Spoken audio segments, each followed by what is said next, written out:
ভারতের উত্তরাঞ্চলীয় রাজ্য হরিয়ানায় একই পরিবারের 7 সদস্য বিষ পানে আত্মহত্যা করেছেন। স্থানীয় একজন পুলিশ কর্মকর্তার বরাত দিয়ে এ তথ্য জানিয়েছে চীনের বার্তা সংস্থা সিনহুয়া। কর্মকর্তার মতে হরিয়ানার পঞ্চকুলা শহরের একটি গাড়ির ভেতরে আত্মহত্যা করেছেন 7 জন ব্যক্তি।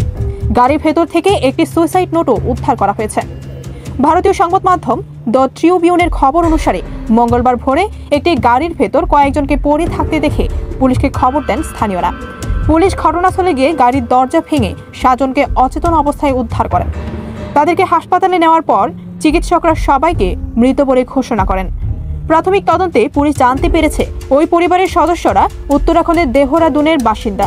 সোমবার ওই পরিবারের সদস্য প্রবীণ মিত্তল একটি ধর্মীয় অনুষ্ঠানে যোগ দিতে স্ত্রী পুত্রকে নিয়ে হরিয়ানার বাগেশ্বর ধামে গিয়েছিলেন। সেখান থেকে ফেরার সময় এই ঘটনা ঘটে। সোমবার সন্ধ্যা থেকে মঙ্গলবার রাতের মধ্যে ঘটনাটি ঘটে বলে মনে করা হচ্ছে।